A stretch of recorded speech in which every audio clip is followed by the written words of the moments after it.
Bienvenue sur le podcast Attitude. Aujourd'hui, j'ai un invité spécial, Monsieur Ruel. Burt Reynolds. What? OK, il faut que vous ayez écouté l'épisode sur YouTube. Mm-hmm. By the way, on est comme à quelques personnes de passer à un autre niveau. So, si ça vous dit d'aller vous abonner à la chaîne, vous êtes bienvenus. Vous pouvez y aller. Vous allez voir ma magnifique moustache. Oui! Mais merci à mon épouse d'avoir autorisé la présence de la moustache aujourd'hui. Alors, pendant des années, mon mari me tannait pour avoir une moustache. Et merci aussi aux acteurs du film Top Gun d'avoir ramené la moustache à la mode. Ouais. Mais honnêtement, je ne suis pas déçu parce que ça fait longtemps que je portais la barbe. Et arrivant à 40 ans, j'ai les côtés de barbe grise. Donc maintenant, ma moustache est encore intacte. Ah non, non, mais tu sais, quand tu parais plus jeune avec une moustache, ça veut tout dire. Et voilà. Ah, ça va bien. Merci. OK, rentrons dans le sujet. So, aujourd'hui, au moment où l'épisode sort ce matin, toi et moi, on va être dans l'avion. On va être dans l'avion pour Paris! Et c'est le sujet de l'épisode, dans le fond. Comment est-ce qu'on fait pour être capable de se permettre de prendre un mois de vacances sans stresser parce que c'est tellement de problématiques souvent pour les entrepreneurs. On devient entrepreneur pour avoir plus de liberté, pour avoir plus de temps. Finalement, on se retrouve stock, piégé dans notre entreprise, piégé dans le day-to-day, plus capable de sortir la tête sans stresser, plus capable de prendre des vacances sans se sentir coupable. C'est vraiment une problématique en tant qu'entrepreneur. Puis on est passé par là, nous autres aussi, mais c'est vraiment les enfants, je peux dire, qui ont fait comme OK, ça suffit, tu ne peux plus travailler 24 heures sur 24, ben pas 24 heures sur 24, mais tu sais, on travaillait de soir, on travaillait de jour, on faisait vraiment notre horaire, mais avec des enfants, c'est vraiment différent. Fait que ça nous a forcé à nous organiser. Puis clairement, ben, toi, tu es le pro de l'organisation. Je ne suis pas pire aussi.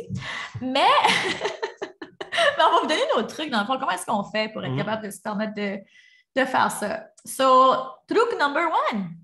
Bien, ça te prend une bonne préparation déjà de base. Si tu es pour partir, tu sais, pour un certain, par exemple, pour nous qui allons en vacances, mais vraiment en vacances, c'est d'avoir une bonne préparation. Donc, de un. Puis là, c'est spécial. C'est vraiment vacances. Tu sais, des fois, on dit qu'on va aller en vacances, mais on va quand même amener nos laptops, on va quand même faire un peu de travail. Mais là, cette fois-ci, c'est comme on disconnecte. Là, on va faire un petit tour en Europe. Puis c'est comme, pour 2 semaines, je peux être certaine que je n'amènerai pas mon iPad, mon ordinateur à rien. Oui. Moi, je l'amène quand même parce que j'ai 2 ou 3 petites choses que j'aimerais faire quand même. Puis, ce qu'il faut se dire aussi, il faut enlever peut-être la culpabilité de pas de travailler, mais c'est la nature du travail qui est différente. Exactement. Donc, moi, j'adore travailler, mais ceci dit, pour une personne, moi, je ne vois pas le travail que quand je travaille, je suis à mon bureau, puis je tape, puis je fais des affaires. Moi, le travail, c'est tout le temps dans un sens, mais c'est le fun. J'adore mon travail. Pour moi, mon travail et ma vie sont assez intermêlés, tu sais. Ça, c'est vraiment un bon point qui t'amène parce que, tu sais, là, on a dit le terme vacances. Mais tu sais, on a bâti nos entreprises pour justement avoir l'impression qu'on est en vacances tout le temps. Tu sais, c'est pas pour rien qu'on reste sur le bord de la mer. C'est pas pour rien que, tu sais, sur le bord de la rivière aussi, tu sais, les deux, comme, on a vraiment un lifestyle de vacances. Fait que, tu sais, quand tu disais tantôt comme la nature du travail, oui, il y a des fois où on a vraiment l'impression de travailler, mais on réussit à balancer ça. Sauf que là, c'est sûr, c'est un cas spécial, là, qu'on part vraiment comme un mois avec. On fait moitié-moitié. Dans le fond, on va 2 semaines avec les enfants, puis 2 semaines en couple. Mais dans un cas comme celui-là, quand tu veux vraiment partir, prendre du temps off, étape numéro 1, c'est de... Une bonne préparation, donc réduire les tâches opérationnelles. Il y a 3 choses sur lesquelles c'est ça, je parlais, puis j'étais comme, oh my gosh, je sais pas. Parce que tu as nommé le 2 aussi, puis là, j'étais comme plus sûr qu'il y a c'est de réduire les tâches opérationnelles. Genre, c'est que se dire, je ne vais pas runner la business as usual. Ça va pas être, non, je ne vais pas nécessairement faire toutes les choses. Donc, il y a des choses, peut-être des factures, il y a des choses qui ne vont pas être envoyées. Et ce n'est pas grave, ces choses-là. Tu comprends-tu? C'est des petites choses comme ça que je ferai en revenant. Donc, je sais qu'au niveau opérationnel, je n'ai pas besoin d'être sur mon téléphone ou sur mes emails après. Donc, moi, je suis prêt avec ça, les tâches opérationnelles. Et on s'entend que pour les attentes, réduire les attentes aussi des personnes qui communiquent avec moi, dans ma boîte vocale, dans ma boîte email, ça va être très clair que je suis en vacances et ne pas s'attendre à une réponse rapide. Puis tu sais, quand c'est dit d'avance, c'est moi, même chose avec mes clients de coaching depuis le début. Ça fait longtemps que je te dis, quand je prenais des nouvelles clients dans les dernières semaines, c'était comme, hey, je pars en vacances un mois. Est-ce que c'est OK avec toi qu'on va mettre le coaching sur pause pendant que je suis partie? Puis tu sais, quand c'est dit d'avance au début, il y a 0 problème avec ça. Oui. Donc, c'est ça. Donc, réduire les tâches opérationnelles et aussi faire attention à être réaliste par rapport à la charge de travail qu'on peut prendre. Donc, avec la méthode EFIC, vous avez le système de buckets. OK? Donc, ça ne sert à rien de se mettre 3 buckets pour le trimestre ici parce que vous allez être parti pendant un mois, par exemple, nous, pendant un mois. Donc, moi, j'ai un bucket pour ce trimestre ici qui constitue justement sur ton lancement que tu vas avoir au mois de septembre avec le plan à travers le plan 0-100. Donc, on a un nouveau funnel de marketing qu'on est en train de monter. Oui, puis c'est très cool. Donc, moi, je travaille beaucoup dessus sur les pages web, sur la copywriting, les ads, etc. On peut-tu en dire un petit peu?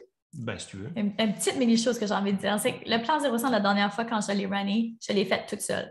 Là, cette version-ci, Dave va être impliqué aussi au niveau de l'enseignement.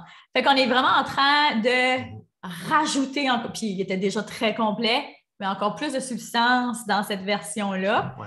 Puis la stratégie marketing va être différente aussi. Stratégie marketing complètement différente. Ça, c'est cool. J'ai hâte qu'on rentre là-dedans. Mais ça, on fera un épisode là-dessus, je pense, directement sur le sujet. Ouais. Fait que si on continue pour... Donc, c'est ça. Donc, moi, par exemple, j'ai un bucket et ce bucket est à ça. Donc, réduction de la charge de travail. Réduction de la charge de travail, réduction des tâches opérationnelles aussi pendant ce temps-là. Il faut se comprendre qu'on n'est plus souvent, quand on est un entrepreneur ou un solopreneur, par exemple, on a une petite équipe, on fait beaucoup de petites choses. C'est d'être conscient qu'on ne va pas nécessairement faire toutes ces petites choses qu'on fait d'habitude. Okay? Donc, se préparer pour ça. Numéro 2, c'est la nature des tâches à faire. Okay? Donc, pour moi, par exemple, dans ce voyage-là, c'est certain que je ne vais pas faire beaucoup par exemple, de pages web. Okay? Je ne vais pas créer des pages web ou des funnels. Mais je vais utiliser ce temps-là parce qu'on va être dans des avions, on va aller dans des cafés, on va aller dans différentes places. C'est passer ce temps-là pour me changer la façon dont je vois, si tu veux, les choses et travailler sur la copie, par exemple. Donc, des idées qui vont me venir comme ça, où je sais que je vais pouvoir travailler là-dessus, qui ne requièrent pas d'être sur un ordinateur, mais pour moi, de sortir avec des bonnes idées marketing, c'est important. Donc, ça fait partie de mon travail, mais je ne vais pas nécessairement être de 9h à 11h chaque jour, je trouve des idées marketing.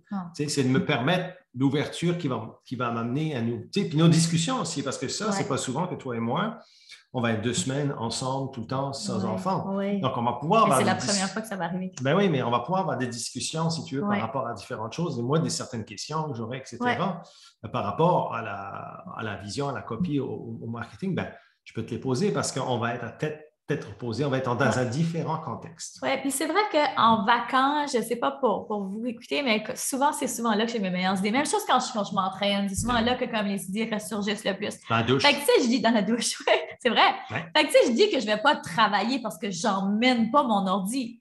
Mais c'est clair. Tu sais, Dave et moi, tu vas pouvoir avoir 50 idées de podcast. Exactement. Fait que c'est certain que je vais partir avec un bloc-notes où est-ce que je vais continuer de prendre des idées, où est-ce que je vais mapper des trucs.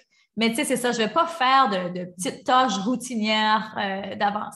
Mais donc, c'est important de redéfinir justement la notion de travail. Ouais. C'est pas obligé, comme je dis, du travail que d'être quelque chose qui est long, qui est pénible, qui est dur. Non. Le travail, c'est la globalité de ce que tu fais en tant qu'entrepreneur. Et puis, prendre des vacances, ça fait partie de ta stratégie aussi. Ça fait partie de la stratégie de productivité pour vrai. Ben oui. Comme c'est ça qui arrive, c'est que souvent, on se pousse au bout parce qu'on dit « Oh, il faut que je me dépêche, il faut que je finisse. Si je veux recommencer à justement, si je veux sortir de la réactivité, sortir du day-to-day, je dois have to push hard. Il faut que je pousse encore plus.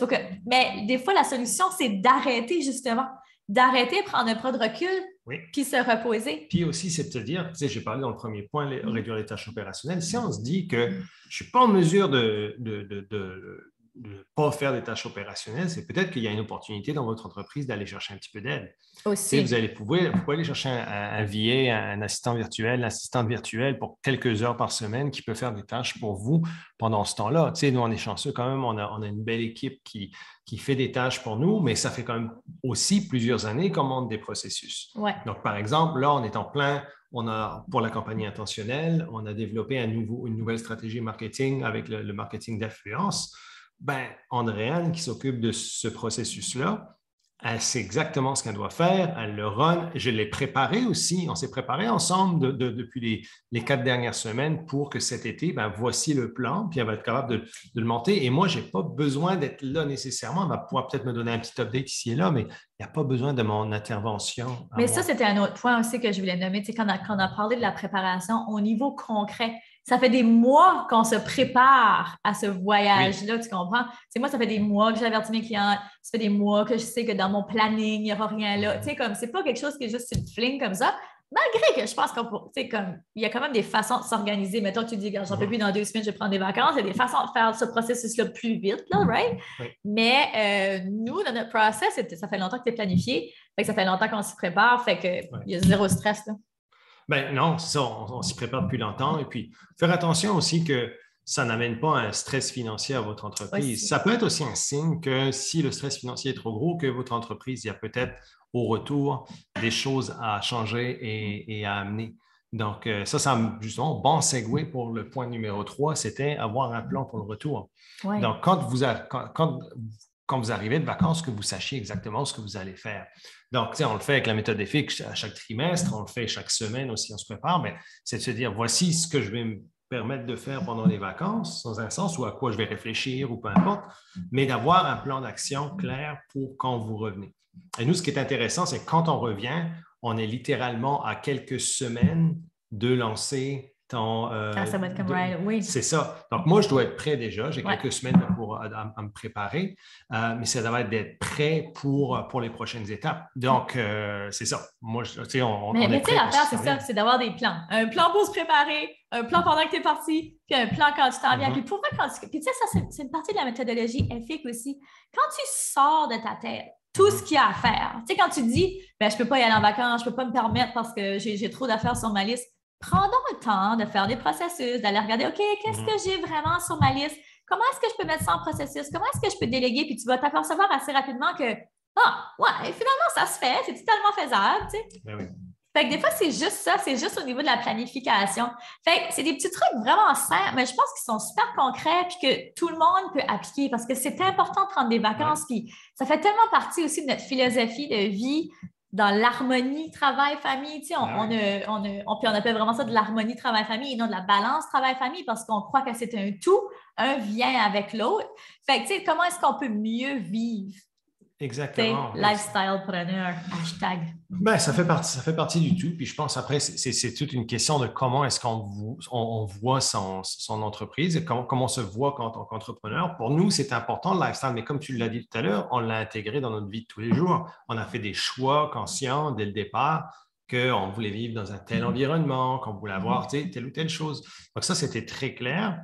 Et dans notre entreprise, on ne voulait pas être non plus nécessairement des robots qui sont à la merci de leur entreprise. Tu sais? Donc, on met des actions, on a mis des actions concrètes. Puis, tu sais, tu ouvres la porte à une question qui m'a été posée sur Instagram cette semaine. Parce que des fois, les gens envoient des questions par rapport à nous, puis comment on vit. Puis, la personne demandait, tu sais, qu'est-ce que tu conseilles pour des gens qui veulent se lancer en affaires ensemble, comme en couple? Ouais. Puis ça, c'est une clé que tu viens de nommer, de faire ça que la vision, elle est alignée. On voulait le même style de vie. On voulait ce type de, justement, de lifestyle-là avec la business. Ben, ça aurait, t'imagines-tu, on était très alignés dès le départ. Ouais. Tu sais? Ouais. L'alignement est super important. Puis en tant que couple, l'alignement en tant que couple est super important, bien avant l'alignement de l'entreprise. Tu sais?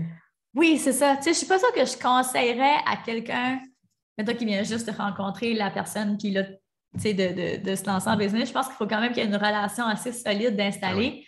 Malgré que, tu sais, nous, on s'est rencontrés, puis quoi, vraiment pas longtemps après, on s'entend, je suis embarquée dans la business, mais tu sais, c'est léger, là. C'est qu'on savait que pour le lifestyle qu'on voulait en tant que couple, l'entreprise qu'on était en train de monter dans ce temps-là, puis même l'entreprise de maintenant, était vraiment le véhicule qui allait nous aider à l'amener. Donc, ça n'a pas été l'entreprise et ensuite le lifestyle, c'était OK, on décide vraiment l'alignement qu'on veut pour notre vie en général, comment est-ce qu'on veut se sentir, dans quel environnement on veut être, puis après, on a décidé d'aller, de monter une entreprise et ensuite, on a fait certaines décisions stratégiques par rapport à la préservation de ce lifestyle-là. Tu sais, moi, j'ai été impliqué dans différentes entreprises. Par exemple, ce qui m'a motivé à vendre by Optimizers, par exemple, c'était le fait que ça allait mettre en géopardie une grosse partie de mon lifestyle ou des attentes que j'avais par rapport à mon lifestyle, surtout en tant que rôle d'époux et de père. Donc, c'était de se dire, écoute, je savais que les années qui allaient s'en venir, ça allait, si je restais, si tu veux, en tant qu'actionnaire majoritaire de l'entreprise et que, excuse-moi, à la croissance que ça allait, tu ne m'aurais pas vu beaucoup. Là.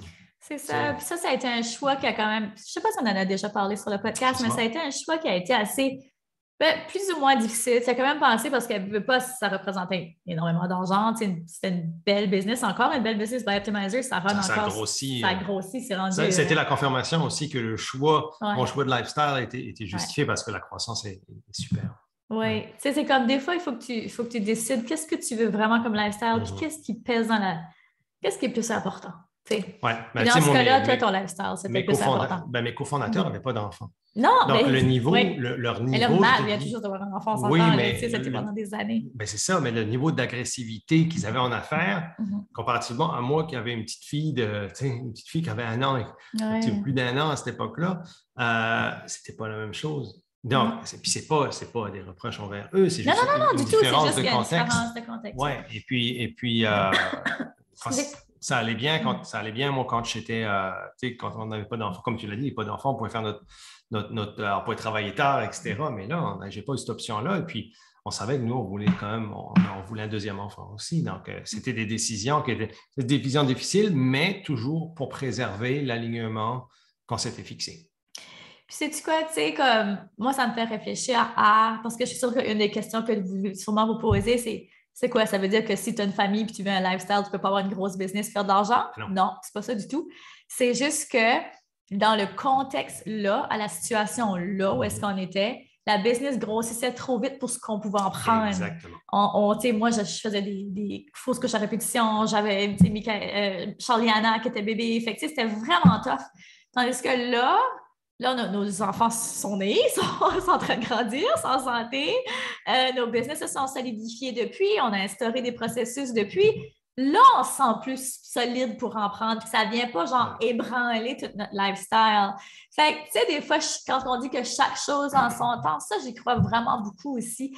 Puis, you know what, j'ai l'impression que si tu aurais persévéré pour pousser, pour justement faire plus d'argent puis garder ce title-là, cette business-là, ça aurait peut-être fait écrouler d'autres choses, right? Tandis que là... je pense que, tu sais, quand tu montes une entreprise, il y a toujours un certain sacrifice de temps, de temps et d'effort que tu dois mettre, un focus, etc. Ouais. Puis c'est normal. Tu vas devoir travailler un peu plus, tu vas être plus fatigué, etc. C'est correct. Dans la phase de croissance. Ensuite, c'est de savoir anticiper. C'est pas de ne pas rêver grand. Ça ne veut pas dire de moins en faire, c'est de savoir exactement. Moi, je le savais parce que ça faisait plusieurs années quand même que j'étais dans ce business-là. Je savais mes cofondateurs, c'est mes meilleurs amis, je les connais super bien. Donc, je savais quel niveau ils voulaient monter la compagnie, quel niveau, je te dirais, de travail qu'il fallait que j'amène à la table. Donc, moi, c'était vraiment, puis c'était toujours important, c'est de ne pas perdre cet alignement stratégique-là, c'est de se dire, qu'est-ce qu'on veut réellement dans la vie? Donc, pour moi, c'est moins à propos de plus d'argent possible, c'est à propos d'une belle harmonie familiale dans ma maison. Je veux me garder du temps pour mes hobbies aussi. Puis plus j'avance, plus mes hobbies changent. Mon lifestyle est différent. Puis, veux pas, mon niveau d'énergie aussi est différent. Je n'ai pas la même énergie à 40 ans que j'en avais à 27 ans pour faire certaines choses. Les enfants, moi, je vais être à présent. Je vais être là. Puis, so far, j'estime que je ne suis pas si pire dans mon travail de papa présent. C'est très présent. Donc, mais ça reste quand même un challenge où il faut garder ça en tête. Donc, après, mes décisions vont même au niveau du marketing, on en parle souvent. Toi, OK, ben, moi, je ne veux pas faire ci ou je ne veux pas faire ça parce que je sais que ça va m'enlever beaucoup trop, ça va trop me stresser ou ça va me prendre trop de temps, etc. Donc, on ajuste notre offre. On ajuste. Oui, puis ça vient aussi avec l'expérience. Ouais. Au début, je ne connaissais pas ma charge de travail, je ne connaissais pas. Maintenant, je sais ce que je suis capable de prendre. Je sais aussi ce qui garde mon quotidien léger et le fun. Puis pour moi, c'est super important, puis ça vaut bien plus que je ne sais pas combien d'argent. Pour moi, c'est super important de garder ça, cette harmonie-là. C'est super important d'être une maman heureuse. Être une maman stressée qui doit toujours travailler, puis qui est toujours sur les nerfs, puis qui est toujours impatiente. Excusez, là, mais pour moi, ça ne vaut pas le pesant d'or du tout. Là. Mais là, c'est ça qui a été intéressant aussi. Et puis pourquoi on travaille beaucoup plus en collaboration là, ces derniers temps, c'est justement l'alignement stratégique de OK, où est-ce qu'on veut amener cette business-là? Où est l'opportunité de Donc, ton entreprise de coaching et ton académie vont avoir une belle croissance, vont super bien, ont besoin de... J'étais surprise de voir que tantôt, on arrive à 2000 étudiants sur l'Académie Altitude. Merci! Merci tellement pour votre confiance. C'est fou, hein? Quand tu aimes quelque chose, tu dis tantôt, c'est ça. J'étais comme, hey, on est-tu rendu proche de comme 1000 étudiants? T'es comme, t'arrives à 2000. J'étais comme, what?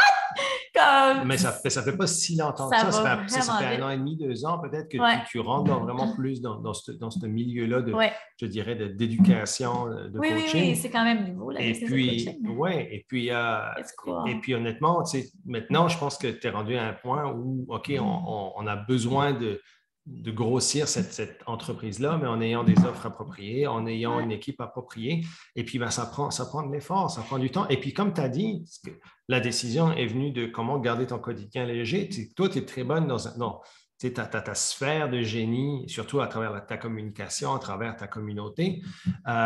Et moi, ce n'est pas quelque chose que nécessairement je suis très bon dedans, mais je peux travailler sur tout le côté marketing derrière ça et aider à justement à mieux vendre tes produits et services. Exactement. Aussi, donc, mais là, c'est la première fois vraiment qu'on fait ça à ce niveau-là. On avait déjà travaillé ensemble on travaille tout le temps ensemble, mais je veux dire, à ce niveau-là de responsabilité de telle tâche, qui fait quoi, que j'embarque maintenant avec toi là-dedans. Donc, c'est vraiment intéressant. Et puis, j'ai hâte de vous montrer avec quoi le marketing qu'on va sortir au mois de septembre.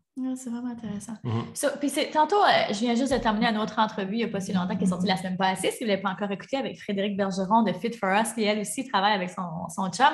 Puis on jasait justement de, tu sais, quand on parle des responsabilités de chacun, que chacun a sa place. Puis au début, je partageais que l'Académie Altitude, là, c'est Dave qui a sorti ça, l'Académie Altitude, tu sais, comme avec un autre branding complètement. Puis je me rappelle, tu me parlais de ça, mais moi, j'étais tellement pas là dans ma tête. J'étais comme, moi, mon seul focus dans ces années-là, c'était être maman, finir ma famille, m'occuper des enfants. Tu sais, oui, je travaillais sur la business on the side, mais je n'étais pas full focus.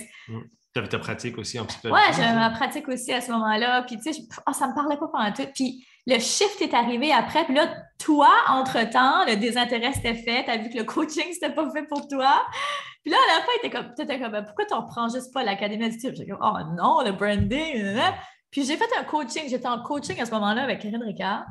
Et Karine, elle est beaucoup dans les as, puis dans l'astrologie, tout ça. Puis moi, je suis le reflector. En tout cas, il y avait tout comme un gros travail de réflexion. Et le nom Altitude est sorti. Puis là, je dis, voyons donc, comme si. C'est comme si. Puis là, quand j'ai commencé à regarder plus près, j'étais comme, aïe, au niveau de ma personnalité, au niveau de mon branding, j'étais comme, non, mais ça fit, là. Puis je me souviens, on avait partagé ça parce qu'on s'avait fait une petite retraite après à Cielo. Ouais. Et puis, on a fait notre retraite là. Et c'est là que tu as dit, j'aimerais reprendre l'Académie Altitude. Et parce que j'avais beaucoup de stock, beaucoup de matériel. Puis, moi, j'avais jamais vraiment coaché. Quand j'ai lancé l'Académie Altitude, j'avais coaché un peu, mais jamais dans des contextes, toujours dans un contexte de mastermind, etc. Et puis, finalement, le modèle de leverage coaching me parlait moins. Moi, je suis un créateur, donc j'aime beaucoup plus créer. Dave, si tu as dit de faire quelque chose une fois, tu ne l'as pas fait. Il vient piss off, tu sais. Parce que moi, c'est ça, toi, tu es très bon. Puis c'est pour ça que tu étais une bonne psychothérapeute aussi, c'est que tu as une écoute, tu poses les bonnes questions, etc. Moi, je suis un gars qui est plus comme, OK, on va là, tac, tac, tac, ça va faire ça. Puis moi, quand quelqu'un arrive avec des excuses, pas des excuses, mais je ne l'ai pas fait, etc., je dis, OK, fais-le, find a way. Là, et puis, j'ai moins de tact dans le one-on-one. Puis ça m'énerve. Tu sais, quand tu parlais, ça t'énerve. Ouais. Ça m'énergie. Non, mais ça ne m'énergisait pas. C'est pas quelque chose. Toi, là, tu l'as, tu es bonne. Je t'entends parler avec tes clientes, puis la communauté que tu crées là, dans tes masterminds, par exemple. C'est fantastique. Moi, je suis admiratif d'entendre ça parce que de créer ça puis de voir les résultats que tu donnes et les commentaires que tu en as par la suite, c'est vraiment le fun. Puis moi, je suis admiratif puis c'est vraiment ton superpower à toi, c'est de créer ces choses-là. Et moi, ça a été de monter justement des trainings, des frameworks, des choses comme ça qui peuvent t'aider avec ton... Donc, on se complète bien là-dessus. Ouais, et puis, ce qui est le fun, c'est que toi, tu les amènes aussi. Moi, tout ce que j'avais beaucoup créé avec mon énergie masculine, toi, tu les amènes, puis tu amènes ton énergie féminine aussi par rapport à ça. Donc, c'est intéressant. Productivité féminine, par exemple, est un produit 100% de notre co-création. Exactement. Énergie masculine et féminine. Oui, et je pense qu'en entrepreneuriat, on doit tout, on a de l'énergie féminine et masculine, chacun doit embrasser un petit peu les deux. Tellement. Puis, tu sais, quand on est une femme, de là, l'importance de productivité féminine, tu sais, je regardais dans un livre, c'est quoi la femme à 350 à 500 cycles, comme 500 fois ses menstruations dans une vie? Tu réalises comme si tu n'es pas connecté à ça, puis que tu vois ça comme une jambette à chaque mois, au lieu d'utiliser ça comme un super pouvoir de mieux t'organiser pour être plus productive, avoir un meilleur niveau d'énergie, tu manques le bateau, là. Ouais. Ça, c'est pas 10 fois dans une vie, là. Oui. C'est beaucoup de fois dans une vie. C'est huge. C'est huge, puis de plus en plus, tu sais, fait que tout ce qui est comme empowerment féminin, je réalise à quel point ça vient me chercher. Fait que, tu sais, productivité féminine, money mindset, à quel point les femmes ne sont pas connectées avec l'argent, ou ben même qu'elles repoussent l'argent, ou ont honte de faire de l'argent. Fait que, tu sais, c'est toutes des thématiques qui viennent tellement compléter tout ce que je fais au niveau du coaching. Parce que mon coaching, c'est pas juste du coaching de business, c'est aussi du coaching personnel. Ouais. Tu sais, c'est mindset et business, ça vient conjuguer mon côté psychothérapeute avec mon côté de businesswoman. Fait que là, on est parti sur d'autres sujets. Ce qui est le fun aussi, c'est que je vais un petit peu rentrer dans l'académie, justement, comme trainer avec toi, comme plus du côté marketing. Donc, on peut s'annoncer qu'on va avoir des trainers de plus en plus? Le but vraiment maintenant, surtout avec ce qu'on va sortir, vous allez voir un petit challenge là, qu'on va lancer au mois de septembre qui va être super intéressant. Et puis à partir de là, on va relancer le plan 0-100. Mais éventuellement, ce qu'on va faire avec le coaching, c'est de monter vraiment la pratique de coaching à Karine, où ce n'est de sortir un petit peu, Karine, du one-on-one. Là, tu fais du groupe, puis du one-on-one, du mastermind, mais c'est d'amener vraiment une framework qui soit beaucoup plus leveragée, où on va pouvoir accommoder la demande grandissante de tes clients, parce qu'il y a beaucoup plus de monde qui veulent rentrer, mais qui ne peuvent pas nécessairement se payer ton one-on-one nécessairement, ou les formations, les self-serve, les formations juste en ligne ne sont peut-être pas nécessairement assez. Il n'y a peut-être pas assez de suivi personnalisé qui vient avec ça. Donc, c'est offrir vraiment un modèle comme ça hybride et d'aller vraiment tacler ce qu'on appelle les 3 C, hein, les trois vraiment champs, les trois grosses sphères vraiment qu'on tacle avec l'Académie Altitude. Donc, la clarté, d'amener tes clientes à beaucoup plus de clarté, d'alignement, de savoir qui ils servent, comment est-ce qu'ils vont les servir. D'avoir cette confiance. Donc, deuxième C, confiance. Donc, la confiance de vente. Tu as parlé de money mindset. Hein, tu as parlé tout ce qui a rapport à l'énergie féminine, etc. L'estime, la productivité, etc. Et ensuite, le troisième C qui est d'avoir plus de clients, tu sais, parce que oui, c'est bien de travailler sur ton mindset, oui, c'est bien de savoir où est-ce que tu t'en vas, puis de t'aligner, puis d'avoir tes valeurs, etc. avec toi, mais ça te prend un système pour avoir plus de clients. Puis c'est là que, initialement, dans l'ancienne Académie Altitude que j'avais, le produit phare, c'était la machine marketing, ça vous montrait justement comment créer un tunnel de vente, dans le fond. Et puis maintenant, depuis ça, il y a d'autres possibilités qui sont possibles. Et puis, c'est de ramener vraiment un système simple, dans le fond, au niveau du marketing. Souvent, ça peut être très difficile pour un ou une coach qui a une expertise particulière de vendre ses services. Surtout online, il y a beaucoup de compétition, il y a beaucoup de tactiques aussi, il y a des choses qui sont, tu sais, beaucoup de gens vont surfer les tactiques, mais je pense que si vous êtes pour le long terme, c'est d'amener vraiment un système méga simple où tu as seulement besoin d'une source d'attraction, d'un outil de conversion et puis d'un produit. Et puis simplicité. Et une année. Tu sais, on appelle en anglais le power of one, mais de garder ça et puis d'être constant avec ça. Puis la constance, ramène tout ça. Ouais. Là, je recommence à tousser encore. Je suis désolée, guys, je suis sur la fin d'une grippe. Ça aurait été mieux, là. Ah non, ça sent bien, je suis encore un peu rouge, mais là, je sens que quand je commence à tousser, ça finit plus. Fait que je pense qu'on a quand même donné les 3 clés qui sont super importantes dans le sujet d'aujourd'hui. Donc, vraiment pour se permettre de prendre des vacances. Mais si on peut bien finir avec un point qui est super important, puis des fois, on ne veut juste pas réaliser l'importance que ça, c'est productif, prendre des vacances, c'est productif, se reposer. Fait que trouver des moyens de le faire parce que de juste continuer à pousser, ça fait plus de mal que de bien, bien souvent. Puis ça, que ce soit dans votre quotidien, que ce soit à long terme, c'est vraiment important de trouver des façons de s'aligner, puis de garder cette harmonie-là. Fait que j'espère que ça a été un épisode qui a été aidant. Si vous avez aimé l'épisode, n'hésitez pas, partagez-le, venez nous dire en commentaire qu'est-ce que vous avez aimé de cet épisode-là. Ou y a-t-il d'autres choses qu'on pourrait vous aider avec? Avez-vous des questions? Ça nous fait toujours plaisir de prendre un petit moment ensemble pour venir parler puis vous aider avec des questions. Donc, s'il y a quoi que ce soit, n'hésitez pas. Sur ça, merci, M. Ruel, d'être Bien, venu. je reviendrai n'importe quand. La moustache aussi, peut-être aussi. Ah, pas certaine. On verra. OK. Bon, ben sur ça, on vous laisse. On se revoit la semaine prochaine. Bisous. Bye, salut tout le monde. Vous venez d'écouter le podcast Altitude. Pour ne rien manquer des prochains épisodes, abonnez-vous au podcast et cliquez sur le 5 étoiles. Vous pouvez aussi consulter nos outils gratuits créés pour vous au www.podcastaltitude.com. Merci d'avoir été là et à très bientôt dans le prochain épisode Femmes d'Altitude.